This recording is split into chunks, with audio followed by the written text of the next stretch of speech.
Radio is a weird industry, and it's not like it used to be. I mean, take a look. You're listening to a podcast. But there are still DJs and radio talk show hosts out there. It's a strange and isolating job, working in a radio studio. A radio host may have co-hosts and a producer, but it's still just a disembodied voice talking into the ether, only knowing you've reached someone if they happen to call in.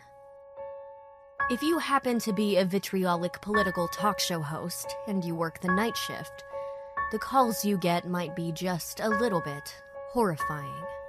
Our next tale is essentially a conversation, a discussion between a psychopath and another man whose voice is on the air, talking to thousands nightly. We'll leave it to you to decide if the man on the phone is really the crazy one, or the man on the radio.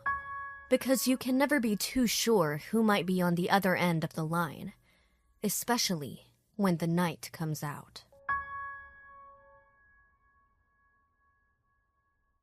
No, you cannot sell me that crap. Don't push that nonsense down my throat. The mayor, the commissioner, the chief of police, and the entire Milwaukee police force is incompetent. That's because we elected Democrats for the city, and they're turning it into a cesspool. Suddenly we have to worry about the criminals' rights and be soft on crime. They want to enact gun control within the city limits while this Ripper guy is running around slicing and dicing up women left and right. 10 women, 10 of them in just 6 months. How can you tell me that this administration is even remotely competent? Jack Handel was on a roll. It had been a slow night for the first hour of his radio show, but now the bleeding heart callers were coming in fast and furious, and he was pegging the needle on the VU meter into the red with his yelling. The people loved that stuff. It was the yelling and screaming that had made him the #1 nighttime talk radio host in Milwaukee, and it was what was making the big station and network from Chicago want to talk to him. This Milwaukee Ripper thing was just the icing on the cake. Some nut was sneaking into people's homes and carrying pretty blonde women off to slice and dice them. The medical examiner was on television all the time now and giving gruesome details about the torture of each woman and the organs that had been removed. The police were flummoxed, and it was the perfect topic for Jack to dig his teeth into. Look, Jack, that's just crazy, the caller Dave said. I mean, it's not exactly easy to catch guys like this. Serial killers are just... No, Jack interrupted. The only way this guy is going to be caught is if every resident of Milwaukee gets a gun. Then, gun this son of a bitch down in front of your house. But the city wants stricter gun laws, and you had better believe that the president is watching. He's behind all of this. Remember that the president came to town and threw his support behind Crandall's mayoral run. It's a toehold for the Democrats in the Republican state of Wisconsin and the ultimate takedown of our governor. When that happens, the entire state will enact stricter gun laws, and that will eventually spread to the entire country. This is all a conspiracy, and people are dying. It's going to lead to a police state not only for Wisconsin, but for the entire country. Jack, you're spouting conspiracy theories again, and that's just crazy, the caller replied. And you're just part of the sheeple out there, Dave. Get off my phone. Jack yelled and hit the button. That's what you get, people. That's what you get when these Democrats get any semblance of power. You get people who believe that the government is competent and going to solve everyone's problems. We know that's not true, don't we? Okay, I have to take a break. More calls after this on the Jack Handel Show. Jack hit the button for the commercials, and the computer took over. It was going to be a long commercial since Jack had gone over on time with that last caller. He liked to keep the feisty ones, the ones who were willing to fight back, on the phone a bit longer. He needed a smoke break. Good call there, Bobby. Jack called to his producer and call screener behind the glass. I need a Nick fix. We're going to be away for almost 7 minutes, Jack, so go ahead. Bobby replied. Jack pulled his pack of cigarettes out of his pocket and went out of the studio. His feet clacked against the polished floors. He was headed for the stairwell. The studio was actually high above downtown Milwaukee, so heading down to the parking garage was out of the question. The building's management was not happy about the smoking in the stairwell, but just let them find Jack. He could afford it. Jack pushed through the door and lit up as the door swung shut. The cement floor beneath his feet was littered with other butts from other station employees who had done the same thing. Jack exhaled and watched the smoke curl up and away. How had he gotten here? He had been in the radio business since just after college, and of course, just as he got his first job, the entire business changed. Now, so many of the greats that had inspired him had gone on to podcasting or satellite radio. He had graduated knowing how to edit reel-to-reel tape with a grease pencil and razor blade just in time for everything to go digital. He was in his 40s now, and he had a gut and was losing his hair on top, while the stuff left on the side went gray. He had destroyed his lungs with smoking and probably had several tumors growing somewhere inside him thanks to the cigs. Still, he was alive, and he was finally succeeding in this business. He had a hot girlfriend and big opportunities. From playing shitty music in a small town in Montana to the #1 nighttime talk show in a major city, not bad at all. He was on the internet too, and had a lot of people all over the world who listened. This Ripper thing, though, man, what a lucky break that was. Of course, it was tragic how many women had been brutally kidnapped, tortured, and murdered, but that hardly mattered to Jack. It was selfish, but you had to be ruthless in this business. It was what had gotten him where he was.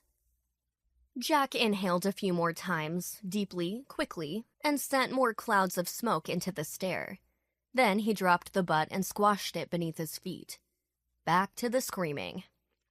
Jack headed back to the studio, refreshed, the nicotine rushing through his body and mixing with the caffeine he had ingested with the several cups of coffee he had downed. His heart was pounding, and he felt ready to go into battle. "Got a good one for me, Bob?" Jack asked as he entered the studio.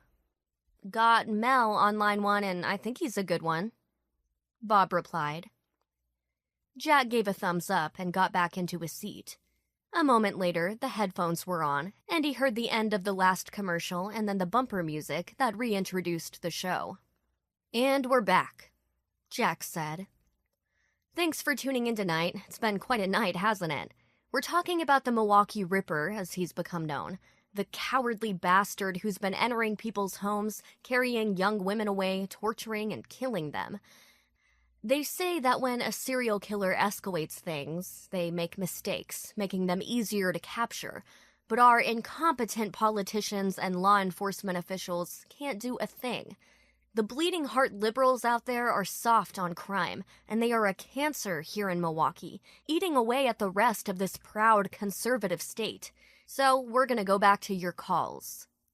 Jack looked down at his call screen.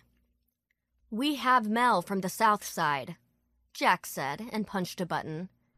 "Welcome to the Jack Handle Show, Mel. What's on your mind?" Killing.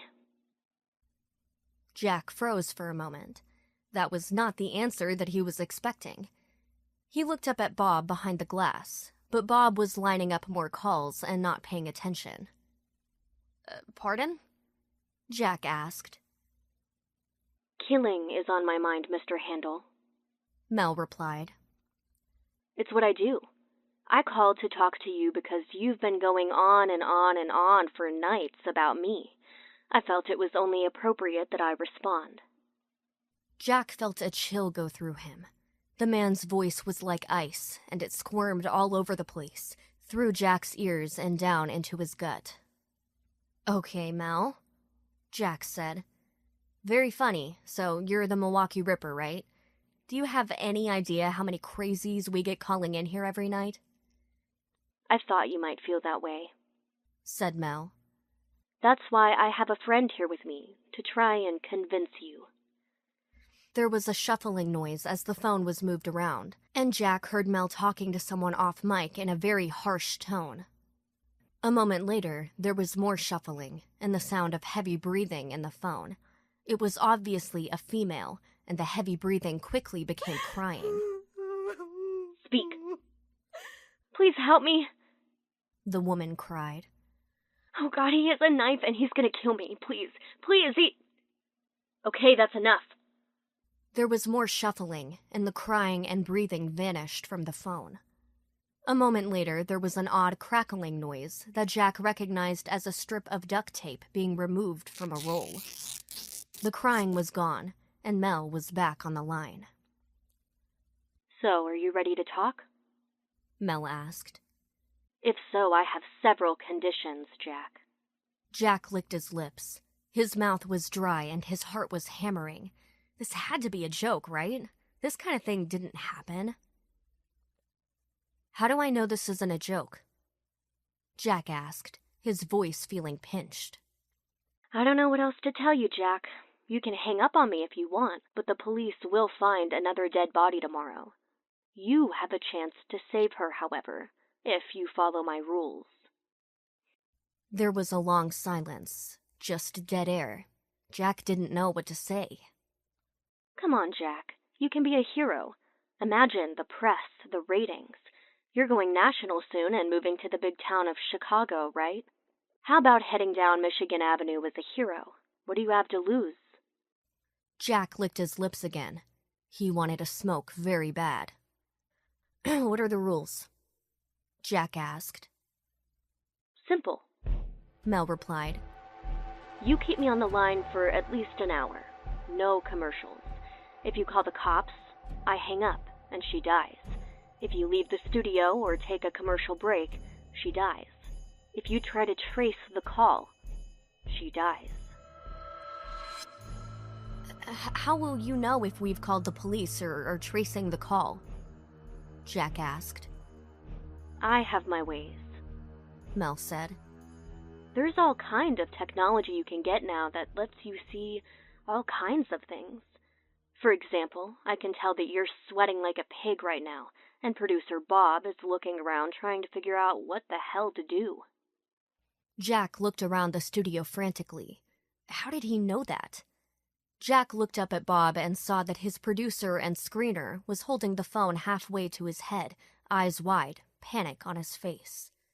Jack looked to his left and saw the laptop that he always brought into the studio with him. The laptop with the built-in webcam. Damn, Jack thought.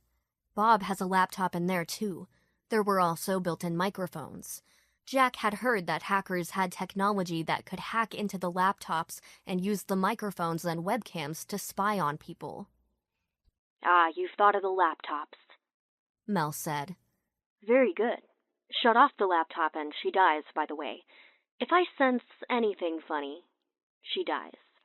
Oh, and this needs to be a conversation, Jack. I'll ask you questions too, and I want honest answers. If I think you're lying, she dies. Jack breathed heavily and wanted to run. He wanted to run right now. What do I get if I agree to this? Jack asked. She'll live, Mel said. I will release her tomorrow morning, relatively unharmed. You'll get great press and ratings and be a hero. Jack didn't know what to do. He looked up at Bob, and Bob just shrugged. This is insane, Jack thought. This is utterly mad. This had to be a joke. But what if? Jack the Ripper had sent letters to local papers and the police bragging of his crimes.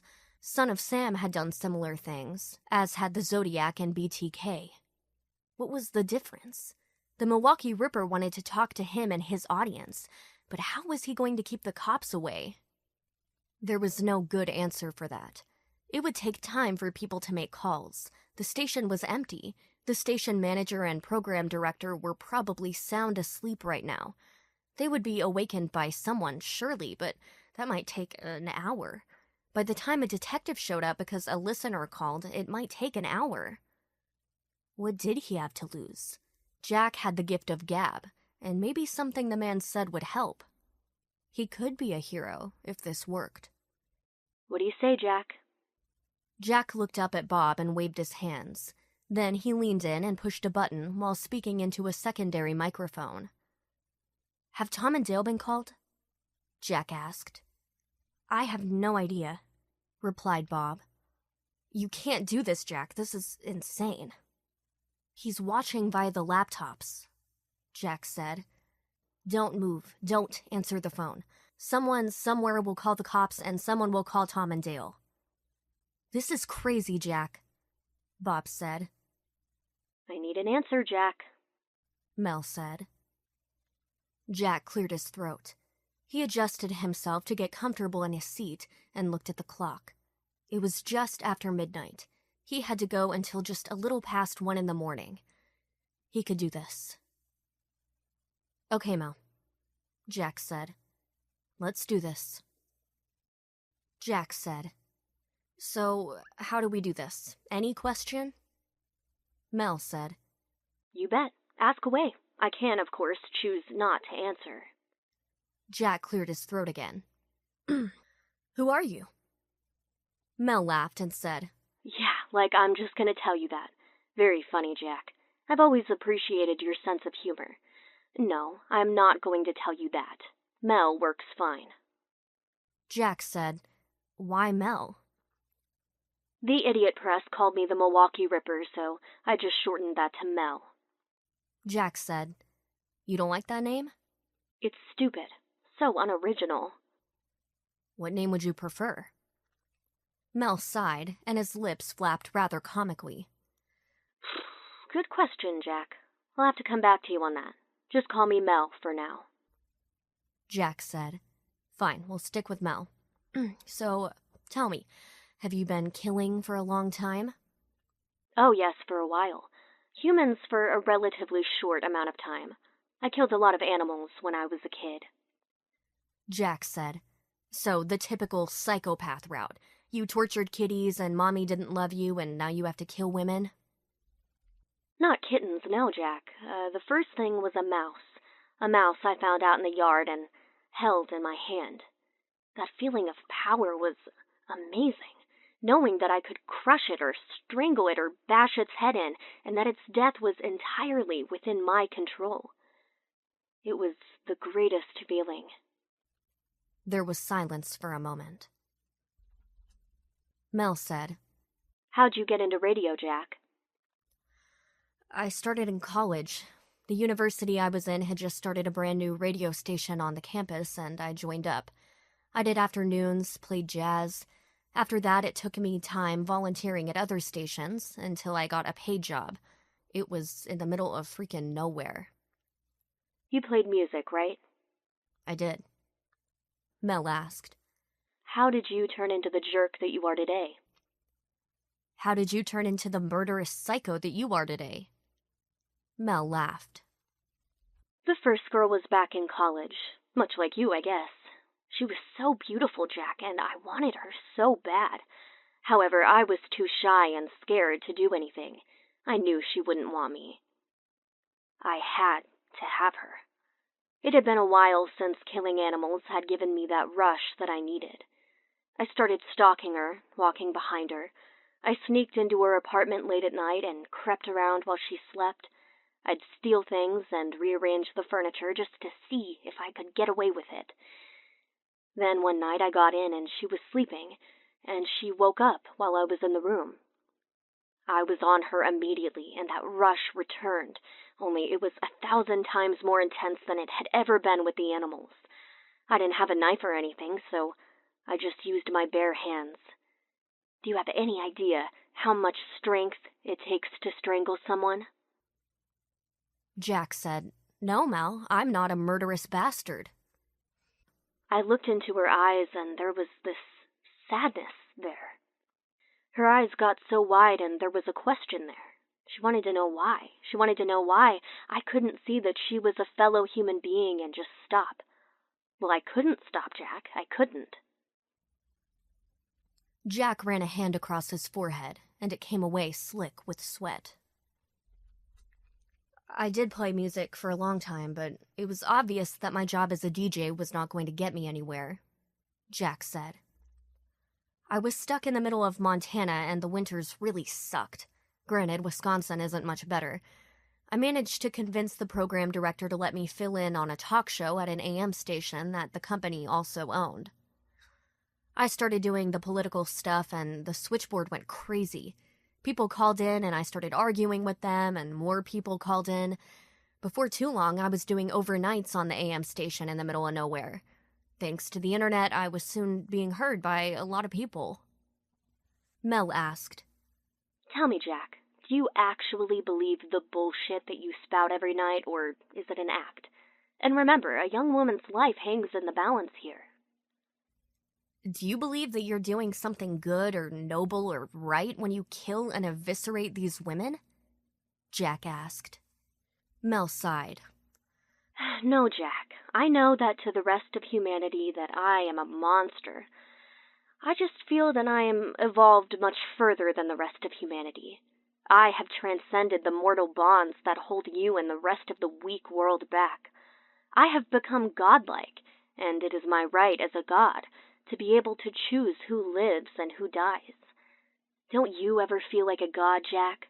You sit there and choose who gets to say what and who's right and who isn't. You hang up on people all the time. You feel control from that.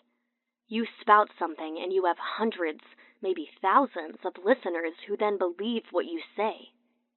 Sometimes they do things because of what you say, don't they?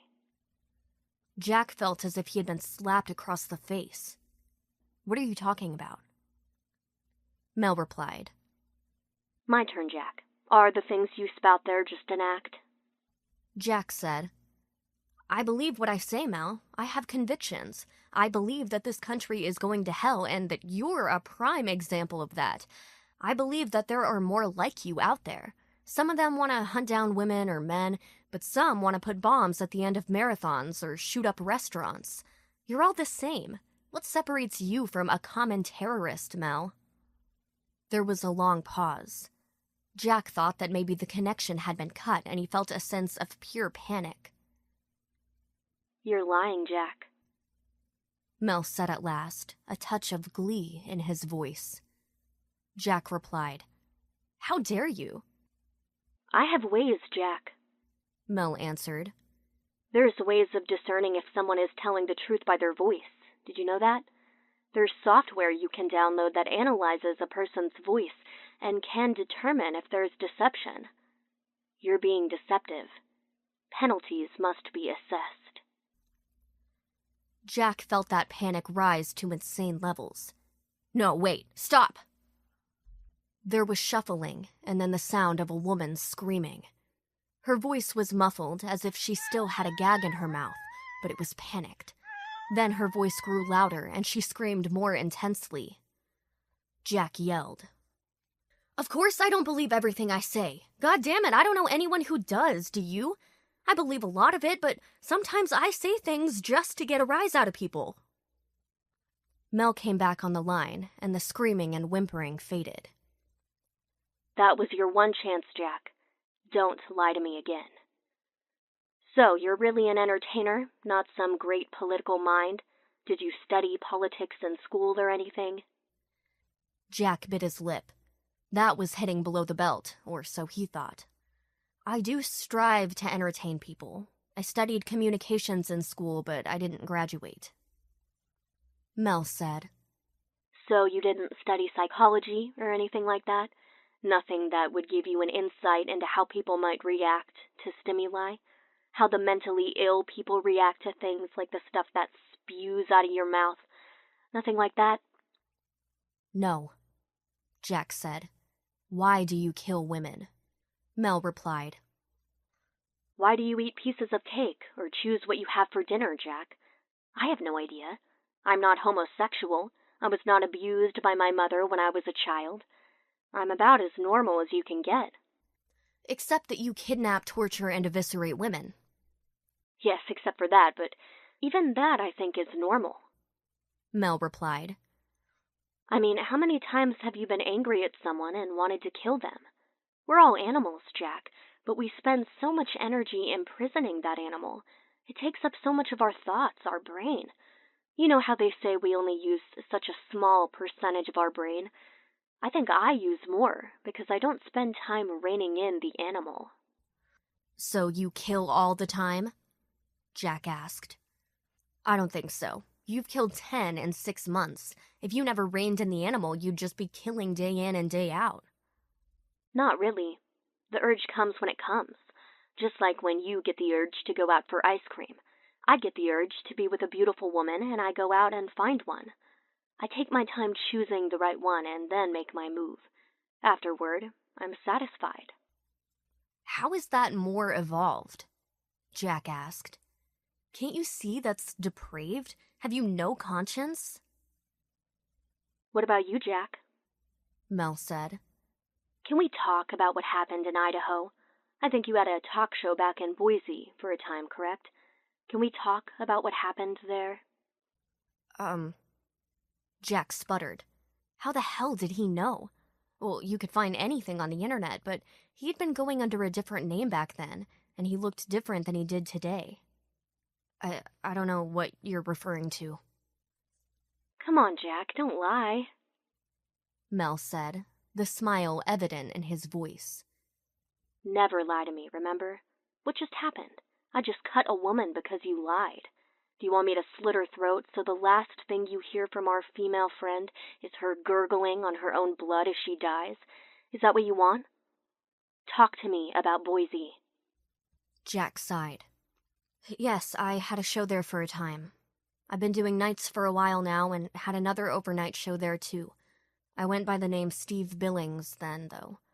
I just finished up my shifts in Montana, and the Boise station offered me what seemed like a fortune at the time.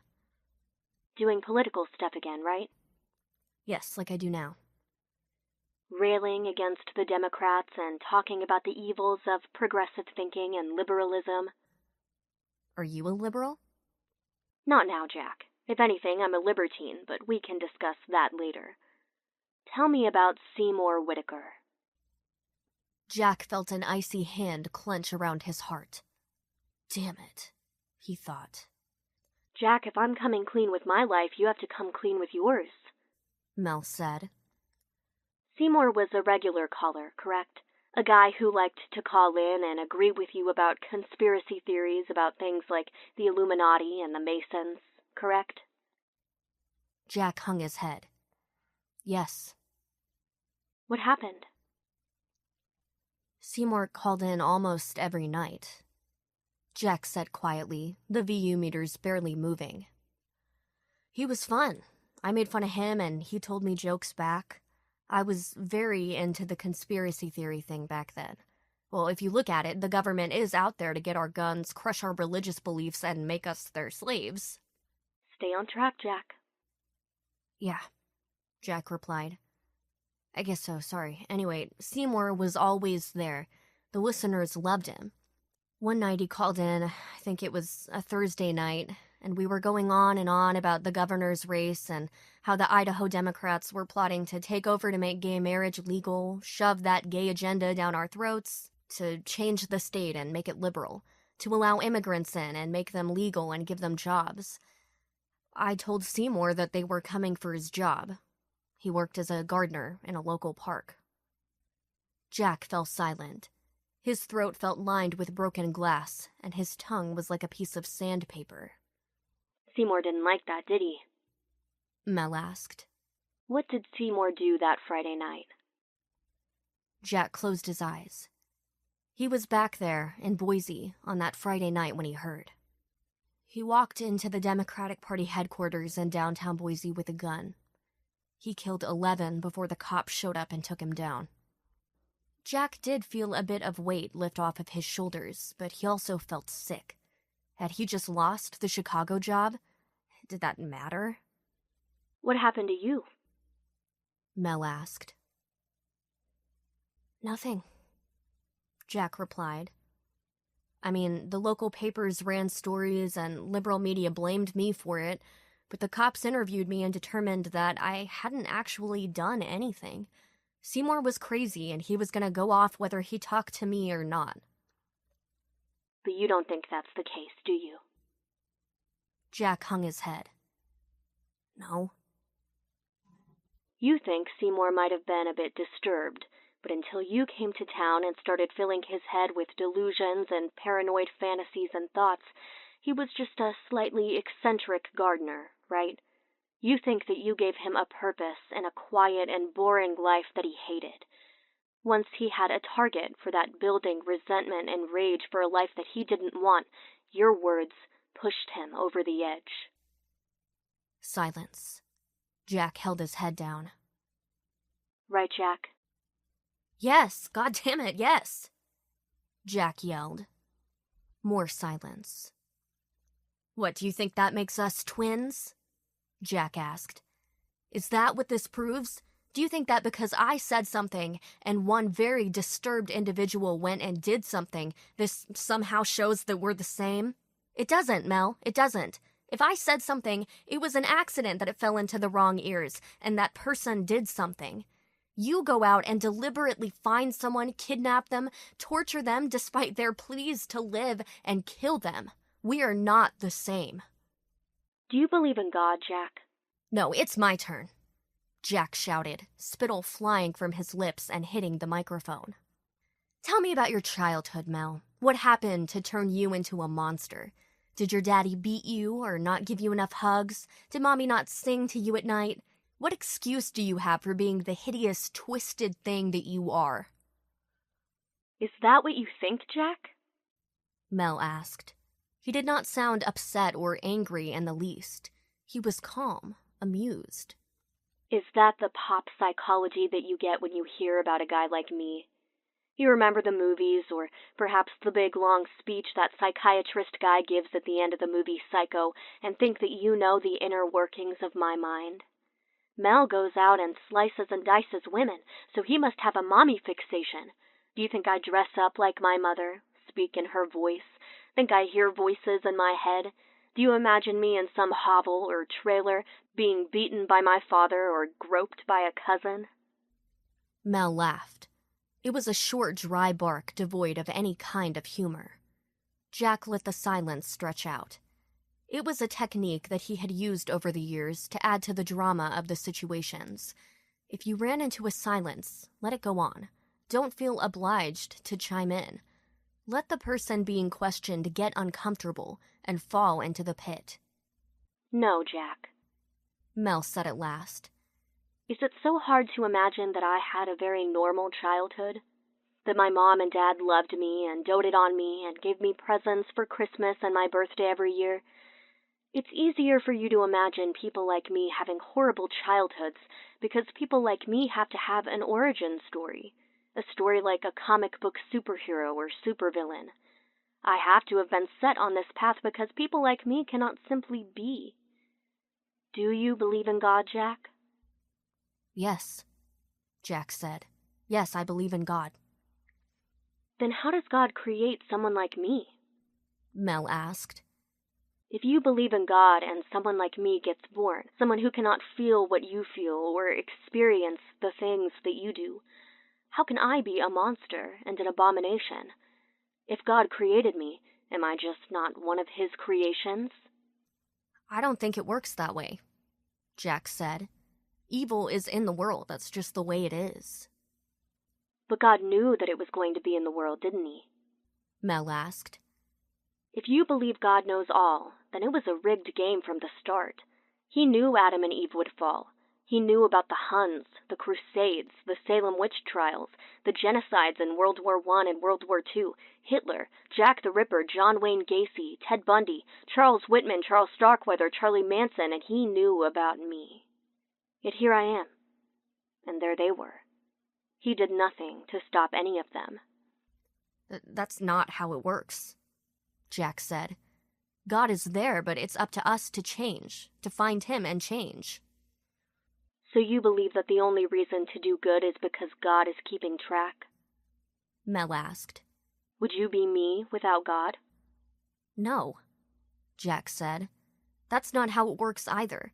I know plenty of people who don't believe in God and they don't kill. Because of empathy, Mel replied. They see another person and there's some instant connection there. They understand that person because they can sympathize. You look at a homeless woman and may feel repulsed and wish she wasn't there and act disgusted, but you know she's a fellow human being and you sympathize that she might have had a hard time.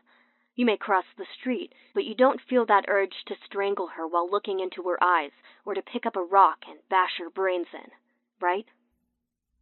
Of course, Jack said, licking his lips.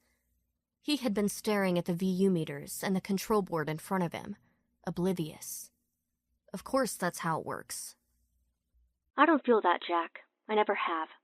I mean, I've spent years honing my ability to interact with humanity, but you should have seen me as a kid. I would sit there with no expressions on my face, confused by the people laughing and smiling, crying and screaming around me. I realized something was wrong with me. I felt nothing. I was empty. I was nothing. So I created me. I practiced emotions in the mirror. I would listen to sitcoms and practice laughing with the studio audience or laugh track. I eventually became able of looking and acting normal in civilized society, but it's all an act. I feel nothing. I can't relate to that, Jack said. I felt nothing but guilt and horror after what happened in Idaho. I was sick to my stomach. I quit the business for 2 years. I'd worked at a Home Depot. It was a long time before I thought I could get back into this business. These days, I try to stay away from the conspiracy theories, although it's tough. I mean, I've been saying for weeks now that the local city government is incompetent, but I haven't said that you are a direct result of that. I haven't said that the democratic beliefs lead directly to you. And yet you came back on the air and started spouting conspiracy nonsense anyway, Mel said. I don't think it's nonsense, Jack said. What about you? Why do you keep killing? Are you just going to keep killing? If you're never caught or killed, are you just gonna keep killing women? What's your end game here? There is no end game, Jack, Mel replied. I live in the now. I live for today. That's part of being a sociopath, Jack. This isn't a career move. I have a job.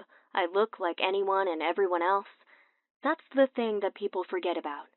They see pictures of Charlie Manson and they assume that's what I look like. They forget that Charlie himself didn't kill any of the people he was accused of killing. His followers did. They forget that Ted Bundy was just a normal guy, a handsome guy, a likable guy. I would not be able to do what I do and get away with it as long as I have without just looking like a guy you'd see on the street every single day. I look like your neighbor or your friend. You're a monster, Jack whispered. No, I'm a human being, Mel said. That's what really scares them. People want to believe I have horns and fangs and claws. They don't want to imagine that I wear a suit, drive a Mercedes, have a home in a suburb with a manicured lawn, and that I go buy my groceries at the same places that you go to. If you passed me on the street, you'd think nothing about it. That's the real gift. I'm easy to forget. If you were to see me walking out of a home just after I'd chopped up a girl, you wouldn't look twice. That's what your God created, Jack. Stop talking about God, Jack said. No, let's talk about God some more, Jack, Mel said, the glee in his voice very evident. You all want to talk about how he's love and light and everything good. Have you read the Old Testament? God and his supposed chosen people spent a lot of time killing entire cities, including children. Why? Because God is an asshole, and he always has been. He creates humans and then plants that goddamn tree in the middle of the garden and tells them not to eat of it. A rigged game. He knew they would because he created those people, and then he spends so much of his time punishing people for not believing in him. He's like the popular girl in high school who somehow becomes the authority over who is and who isn't popular and who gets invited to all of the parties. Oh, like me and do this my way, or you get banished to this horrible place for eternity. Sounds more like a petty teen than a deity.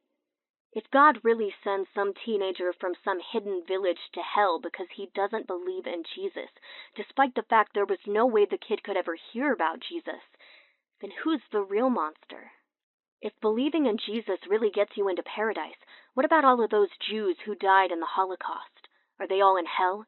Did God allow those people, his supposed children and chosen ones, to die horribly just to send them to hell to be further tortured for all eternity?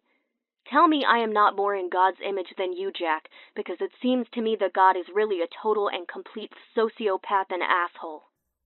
Stop it, Jack screamed. What do you believe in, Mel? Nothing.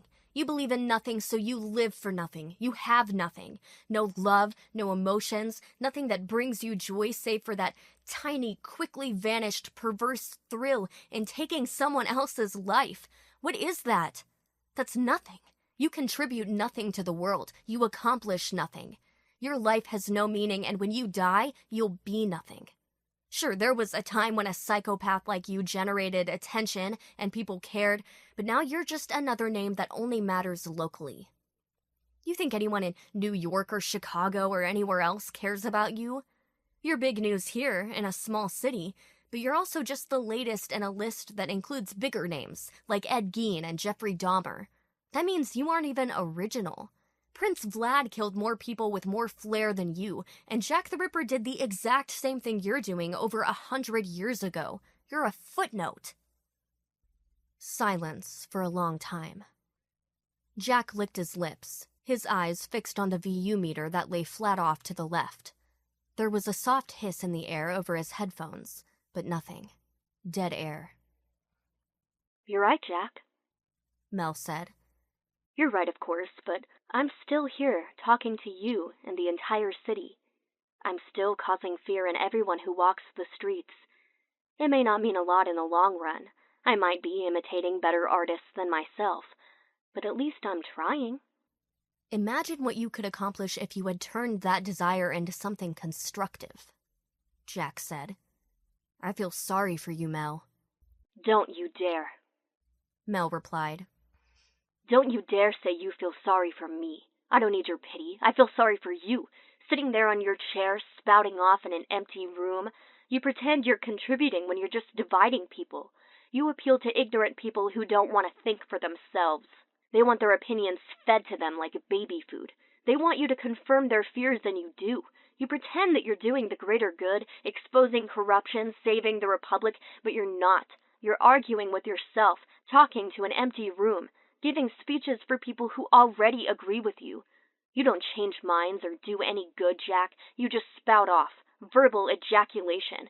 So, my friend, I pity you. Mel breathed heavy into the phone.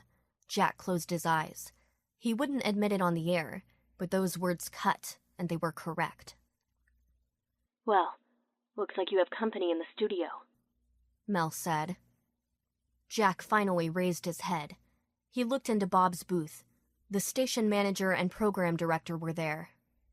However, there were also several other men in suits, all of them with badges hanging out of pockets. I said no police, Jack, Mel said. Jack felt panic. No, I had no control over that. I just talked to you. Jack looked up at the clock. They had been talking for over an hour. We made it past an hour, Mel, Jack said. We talked for an hour and no cops were here. I honored my deal. It was fun talking to you, Jack, Mel said. I hope we can chat again sometime. Wait, are you gonna let the girl go? Jack asked. I met our obligations. You have to let her go. Goodbye, Jack, Mel said. Wait! There was a click, and the line went dead. Jack sat there for a long time, just staring at the board. Several times he tried to speak, but the words were not there. Bob eventually snapped out of his reverie and shoved a tape into the machine and started playing the first hour over again. Jack still sat there, stunned, unable to move. It wasn't until the station manager and the two detectives came into the studio and helped him to his feet that he was able to move. Come on, Jack, the station manager said. Let's go talk to these gentlemen. I did it, Jack said quietly, feeling exhausted, his emotions barely in check. I kept him on for an hour. He has to let her go. Jack looked at the detectives with pleading eyes. He has to let her go, he said. Just come with us, Mr. Handel, said the detective on the left. He was tall and young-looking, with a beak-like nose and dark hair. We'll just talk. Jack wasn't sure that he could talk at all, but they found a room and he sat down. It turned out he could talk a lot more.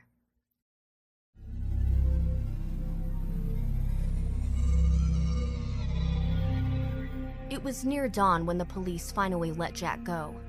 There was no way to be sure that the man on the phone was the Ripper, but apparently he had called the cops a few times and left a few voice messages, and the two detectives said the voice there sounded a lot like the one that had been talking to Jack. They were unsure if any kind of crime had been committed. Technically, Jack hadn't done anything to inhibit the investigation, but the cops felt he should have called them regardless of what the man said. Jack didn't argue. He couldn't. He went on and on about what happened and guaranteed that he did not know the man who was on the phone. This was not something he had arranged in advance. He forked over his cell phone and allowed them access to his emails to prove that he had never before heard from the man on the phone. Then they let him go. Jack had no idea what would happen to the job in Chicago. He felt defeated. He felt exhausted. He got his coat and shuffled for the elevator. Just as he got there, one of the detectives ran up to him. "Mr. Handel," he said. "We just got a call from headquarters. A young blonde woman was found on the side of the road. She was nearly naked and was wounded, including a nasty cut on her face, but she says the Ripper had her all night, and she says she was the one on the phone." Jack once again felt words escape him. For a broadcaster with a gift for gab, he found that words tend to fail you when you need them the most. Instead, he felt a tear streak down his face. "You may be a hero after all, Jack," the detective said and smiled. "I just wanted you to know." Jack shook the man's hand, and then he got onto the elevator. By the time he got to the ground floor, he was weeping like a baby. He headed for the door and stepped out just as the light hit his face. It was going to be a very nice day.